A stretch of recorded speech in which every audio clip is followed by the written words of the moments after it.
नमस्कार, स्वागत है आप सभी का हिमाचल प्रदेश की खबरों में। मैं आपके साथ निकिता कश्यप। बुलेटिन की शुरुआत करते हैं। सोलन जिले के शूलिनी विश्वविद्यालय का 7वां दीक्षांत समारोह आयोजित किया गया और जिसमें सीएम सुखविंदर सिंह सुक्खू ने शिरकत की। कार्यक्रम को संबोधित करते हुए सीएम ने कहा कि हिमाचल प्रदेश में निजी शिक्षण संस्थान शिक्षा के क्षेत्रों में बेहतरीन कार्य कर रहे हैं और इस दौरान करीब 2200 विभिन्न डिपार्टमेंट की डिग्रियां भी प्रदान की गई। वहीं आपको बताते चले कि इसके साथ ही मुख्यमंत्री ने निजी विश्वविद्यालय को 7वें दीक्षांत समारोह की बधाई दी और इस दौरान उन्होंने जिला परिषद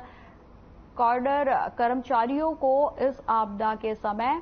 दुर्भाग्यपूर्ण बताते हुए कहा कि प्रदेश सरकार के पंचायती राज मंत्री उनकी समस्याओं पर गौर कर रहे हैं और उनकी समस्याओं को निपटाने का प्रयास भी लगातार जारी है। जो NIRF की रैंकिंग है जो कि सरकार द्वारा करवाई जाती है, तो पिछले दिनों जब मेरी चर्चा हुई थी तो उसमें 73 रैंक प्राइवेट यूनिवर्सिटी में गवर्नमेंट यूनिवर्सिटी को मिलाकर, सभी यूनिवर्सिटियों को मिलाकर 73वां स्थान है। तो अपने आप में एक बड़ी अचीवमेंट है और मैं शूलिनी यूनिवर्सिटी के फाउंडर्स मेंबर्स को, शूलिनी यूनिवर्सिटी के अध्यापक वर्ग को, शूलिनी यूनिवर्सिटी के सभी कर्मचारियों को बहुत बहुत शुभकामनाएं देता हूं कि शूलिनी यूनिवर्सिटी ने जहां हिमाचल प्रदेश में प्राइवेट यूनिवर्सिटी में तो अपना स्थान बनाया ही है, वहां हिंदुस्तान की जितनी भी सरकारी और प्राइवेट यूनिवर्सिटी है उसमें 73वां स्थान इन्होंने बनाकर रखा है और इनकी रैंकिंग में आए दिन सुधार हो रहा है। थीसिस लिखे जा रहे हैं, PhD काफ़ी डिग्रीज हो रही है, तो निश्चित रूप से एक बहुत बड़ी और बहुत अच्छी यूनिवर्सिटी है। शिमला में कबड्डी एसोसिएशन ऑफ हिमाचल प्रदेश की तरफ से आयोजित एक कार्यक्रम में मुख्यमंत्री सुखविंदर सिंह सुक्खू ने बतौर मुख्य अतिथि शिरकत की। वहीं आपको बताते चले कि इस कार्यक्रम में मुख्यमंत्री ने एशियाई खेलों में देश के साथ प्रदेश का नाम चमकाने वाले खिलाड़ियों को सम्मानित भी किया। वहीं मुख्यमंत्री सुखविंदर सिंह सुक्खू ने कहा कि सरकार प्रदेश की खेल नीति में बदलाव के बारे में विचार कर रही है। खिलाड़ियों की जो भावनाएं हैं उन्हें सरकार ध्यान में रखकर जल्द पूरा करेगी और साथ ही साथ सीएम सुक्खू ने इन खिलाड़ियों को देश और विदेश का नाम चमकाने के लिए शुभकामनाएं भी दी। वहीं मंडे मीटिंग को लेकर सीएम सुखविंदर सिंह सुक्खू ने अधिकारियों के साथ बैठक भी की और साथ ही उन्होंने कहा कि प्रदेश भर में करीब 25,000 इंतकाल के मामले पेंडिंग पड़े हुए हैं और ऐसे में सरकार ने 30 अक्टूबर को विशेष इंतकाल अदालत लगाने का फैसला लिया है।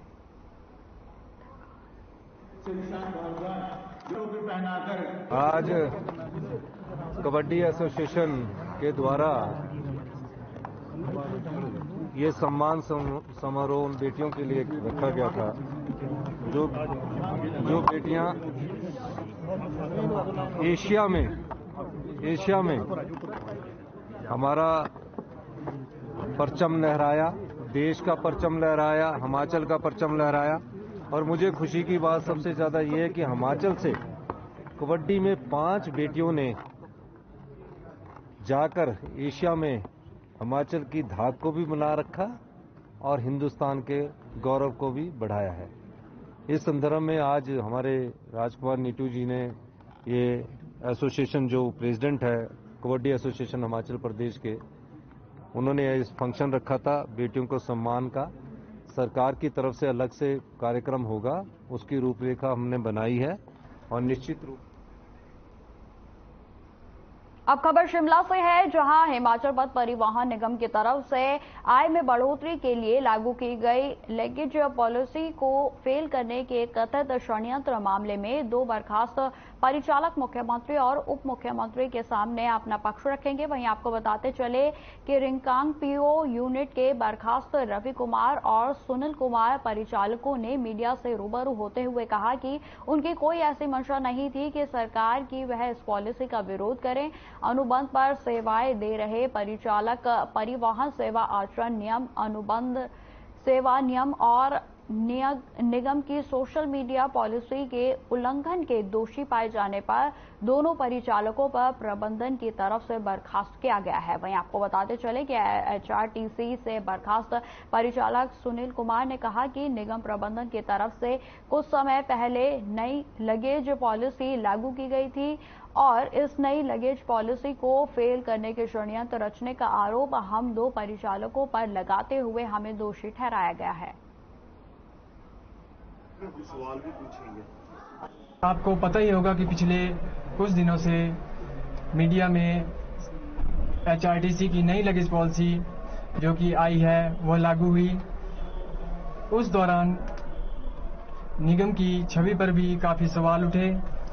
और ऐसे कई मामले सामने आए जिससे निगम की आलोचना पूरे प्रदेश भर में हुई। हम भी इसी विषय को लेकर अपने व्हाट्सएप ग्रुप पर केवल अपने परिवार के सदस्यों के बीच यह चर्चा कर रहे थे, न कि किसी ऐसे सार्वजनिक प्लेटफॉर्म पर इस बात को कर रहे थे कि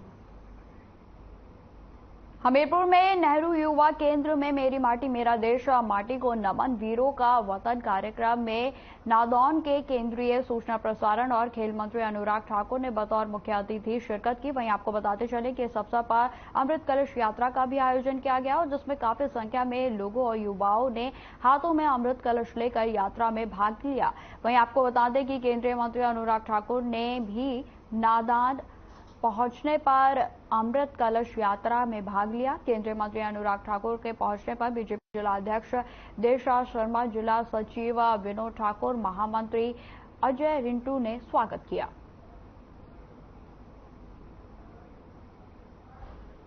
मेरी माटी मेरा देश आजादी का अमृत महोत्सव का वो कार्यक्रम है जहां देश के हर घर से मिट्टी इकट्ठी करके अमृत वाटिकाएं बनाई जा रही है, शिला फलकम लगाए जा रहे हैं और साथ ही साथ अब इसको ब्लॉक स्तर पे करके यहां से प्रदेश की राजधानी से होते हुए देश की राजधानी में 30 अक्टूबर को देश भर से 75,000 से ज्यादा युवा आएंगे। 7500 से ज्यादा ब्लॉकों से एवं शहरी क्षेत्रों के वार्ड से अमृत कलश यात्रा जो निकली है उनकी मिट्टी को एकत्र करके देश के प्रधानमंत्री नरेंद्र मोदी जी इन युवाओं को संबोधित भी करेंगे और उसी दिन अमृत वाटिका वहां पर बनाई जाएगी जो इंडिया गेट पे।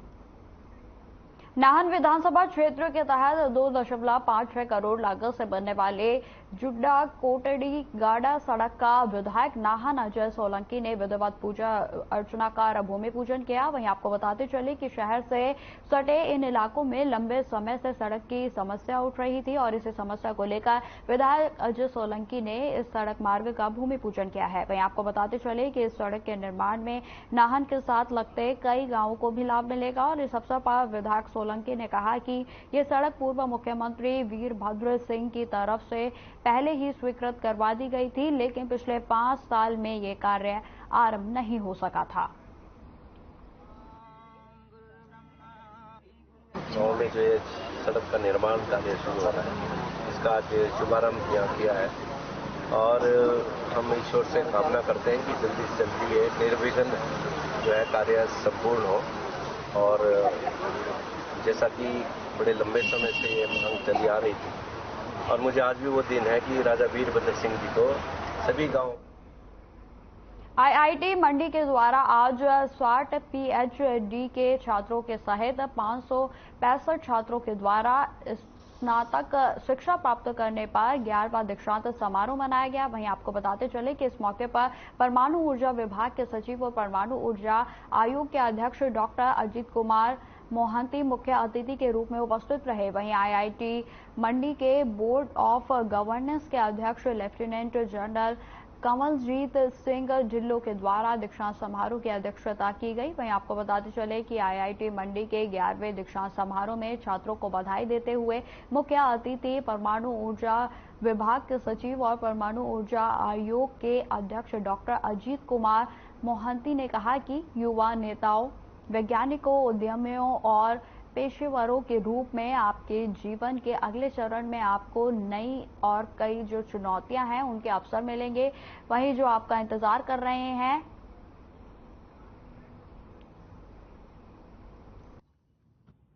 चेयरपर्सन आज आईआईटी मंडी के जो इंजीनियरिंग बैच 2023 है उनका पासिंग आउट के लिए 11th कॉन्वोकेशन था और आज हमारे चीफ गेस्ट मिस्टर मोहंती जो कि सेक्रेटरी हैं एटॉमिक एनर्जी डिपार्टमेंट के और हमारे डायरेक्टर साहब प्रोफेसर लक्ष्मीधर बेहरा, इनकी अगुवाई में ये इवेंट संपन्न हुआ है और बहुत से बच्चे, करीब 600 बच्चों ने जिन्होंने ग्रेजुएशन की डिग्री हासिल की थी, उनमें से जो आ सके करीब 350 के आसपास वो बच्चों ने खुद आकर के अपनी डिग्री हासिल की। मेरे को बहुत ज़्यादा अच्छा लग रहा है अपनी डिग्री लेकर। काफ़ी